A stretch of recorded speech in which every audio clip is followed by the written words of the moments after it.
అప్పుడు మరి పిల్లాన్ని కనాలంటే గర్భం ధరించాలంటే ఏకాంతంగా గడపాలి కదండి. శివుడు పార్వతి ఒక కొండ గుహలో ఏకాంతంగా ఉన్నారు. ఇక మనం చెప్పుకోకల వివరాలు. ఇది దేవేంద్రుడికి అసూయ కలిగించింది. దేవతల్లో కూడా అసూయాద్వేషాలు ఉంటాయి. దేవతలు, మానవులు, రాక్షసులు అనేవి గుణభేదాన్ని బట్టి ఏర్పడ్డ జీవులు. వాళ్ళు తమో గుణం ప్రధానంగా కలిగిన వాళ్ళు రాక్షసులు. నిద్ర, ఆలస్యం, బద్ధకం, హింస ఇవన్నీ తమోగుణం లక్షణాలు. అవి ప్రధానంగా కలిగిన వాళ్ళు రాక్షసులు.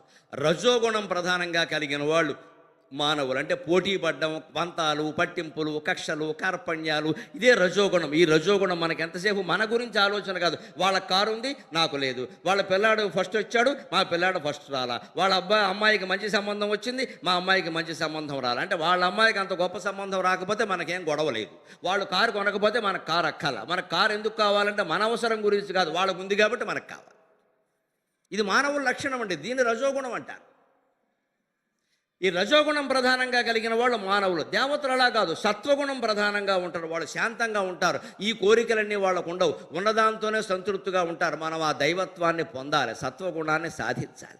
అలా సాధించవలసినటువంటి దేవతలు, దేవేంద్రుడు వాళ్ళలో కూడా ఆ సత్వగుణమే ఒక్కోసారి అహంకారానికి దారితీస్తుంది. నేనే ధర్మాత్ముడు. లోకంలో మంచి గుణాలు ఉన్న వాళ్ళు చాలామంది ఉంటారు. దాన ధర్మాలు చేస్తారు, గుళ్ళు కట్టిస్తారు, బళ్ళు కట్టిస్తారు, చెరువులు తవ్విస్తారు, అన్నీ చేస్తారు, విద్యాదానం చేస్తారు, దాన ధర్మాలు చేస్తారు. కానీ చాలా గర్వం ఉంటుంది మనస్సులో. నేనే చేశానండి, ఇంకెవరూ చేయలేదండి, అసలు ఈ ఊళ్ళో మొత్తం నేనేనండి, అన్నీ నేనే కట్టించా. ఇదే సాత్విక అహంకారం అంటారు.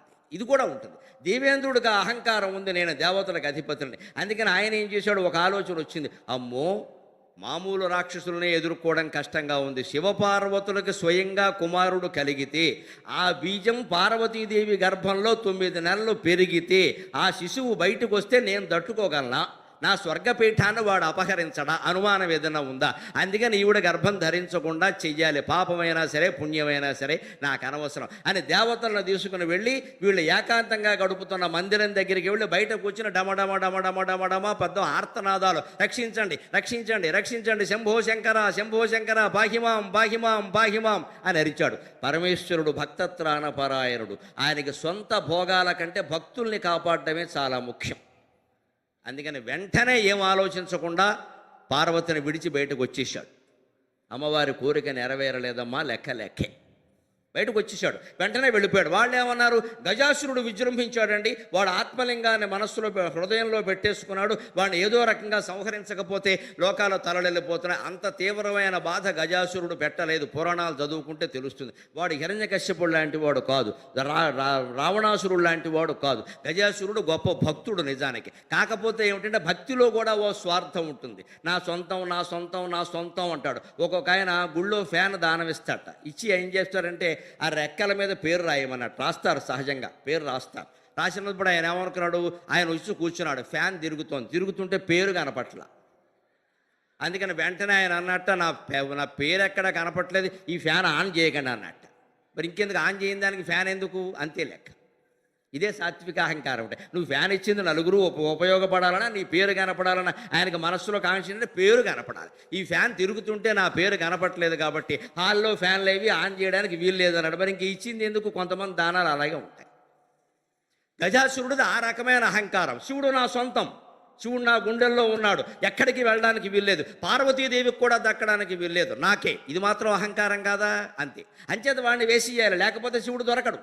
అందుకని దేవతలు వచ్చి ఆ క్షణంలో అది పెద్ద సమస్య కాదు. దేవేంద్రుడు మనస్సులో ఉన్నదేమిటి, వినాయకుడు పుట్టకుండా చెయ్యాలి, పార్వతి కొడుకు పుట్టద్దు, ఆయన సంకల్పం అది. అందుకని ఇలా పెట్టాడు పథకం. పాపం అమాయకుడైన భగవంతుడు బోళాశంకరుడు. అందుకే శంకరుడు లాంటి దేవుడు లేడంటారు. వంకాయ వంటి కూరయు లంకాపురి వైరి వంటి రాజును గలడే, శంకరుని వంటి దైవము పంకజముఖి సీత వంటి భార్యయు గలదే.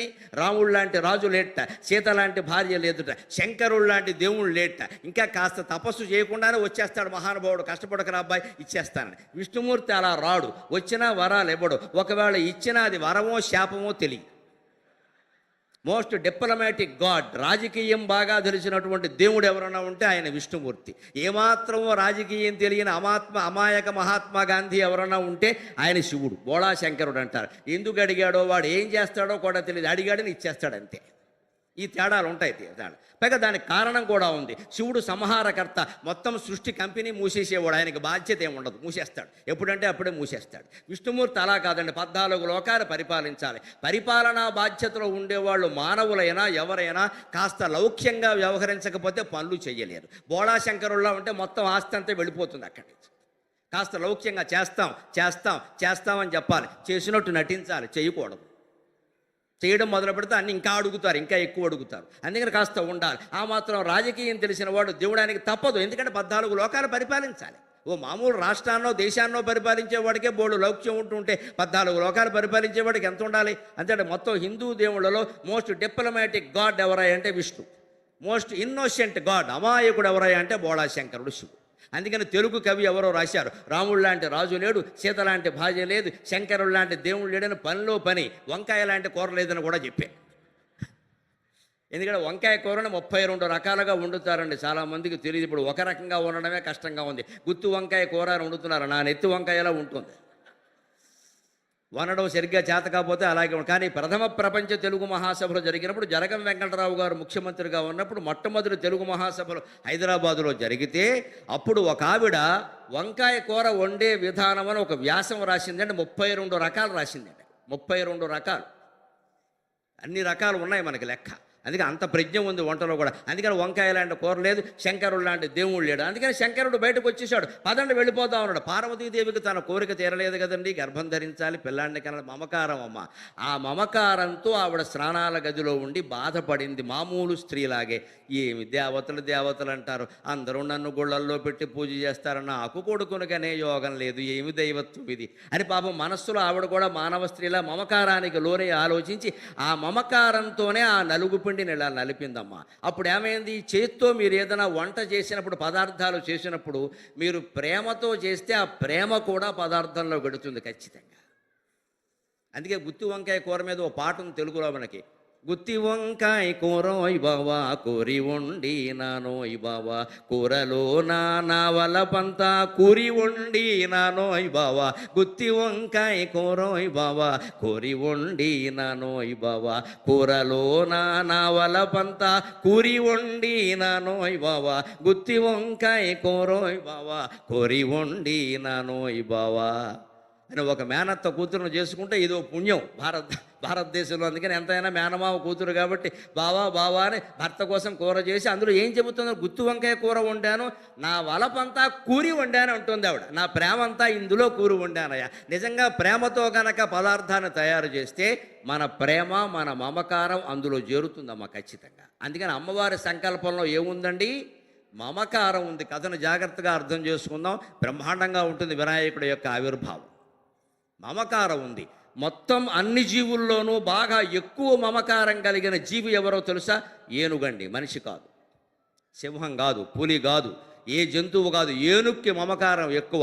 ఇప్పటికీ లోకంలో ఎవరైనా తల్లి పిల్లల కోసం ఓ తాపత్రయ పడిపోతూ ఉంటే వాళ్ళని వదలకుండా ఏనుగు మమకారం అమ్మ, ఏనుగు మమకారం అంటారు. ఏనుక్కి అంత మమకారం. అడవిలో ఒక ఏనుగు పొరపాటున మరణిస్తే ఎవరైనా కాల్చేయచ్చు, లేదా ప్రమాదం జరగచ్చు, ఏదైనా కానీ మరణిస్తే మీరు గమనించండి, జాగ్రఫిక్ ఛానల్లో ఉంటుంది, ఇవి ఈ డిస్కవరీ ఛానల్ అవి వస్తాయి కదా, ఆ ఏనుగు చుట్టూ మిగిలిన ఏనుగులు ఇలా తిరుగుతూ ఉంటాయండి, వదలవండి. ఎన్ని రోజులైనా సరే ఆ చనిపోయిన ఏనుగు చుట్టూ మిగిలిన ఏనుగులు తిరుగుతూ ఉంటాయి. ఆ ఏనుగుని అక్కడి నుంచి తీసే వరకు అవి బతుకుతుంది అని ఏమీ సంబంధం లేకపోయినా సరే తిరుగుతూ ఉంటాయి. ఏనుగుకి అంత మమకారం ఎక్కువ.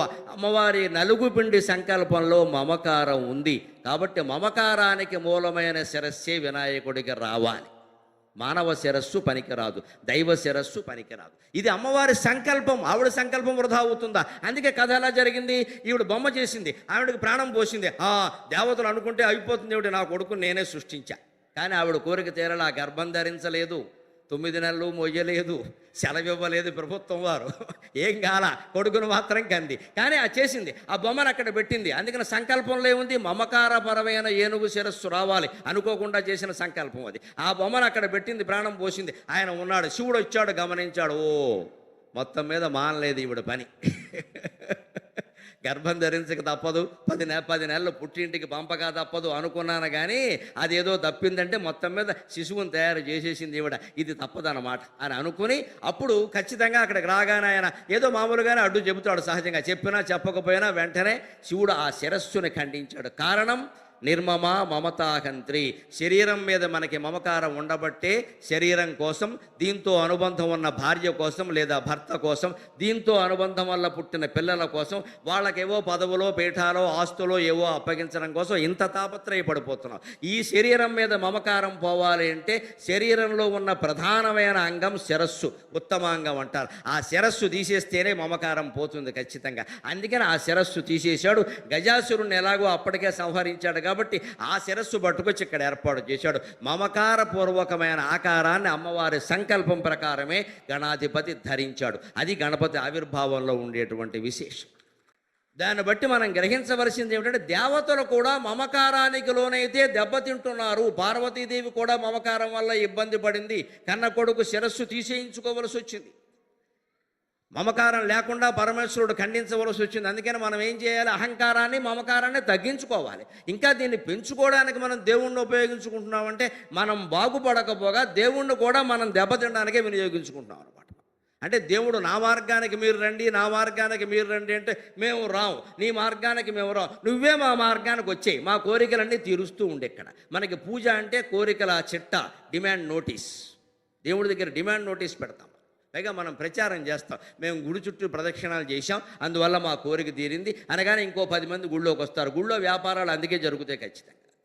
ఊళ్ళోకి డబ్బులు ఎక్కువ వచ్చాయంటే అవినీతి కేంద్రం అయిపోతుంది. ఇక ఆధ్యాత్మికమైన కేంద్రాలు కూడా అవినీతి కేంద్రాలుగా మారితే లోకాన్ని బాగు చేయగలిగిన వాడు ఒక్కడు కూడా లేడు. మా బోటుగాళ్ళు ఎంత గొంతు చించుకున్నా ఉపయోగం ఏం లేదు అక్కడ.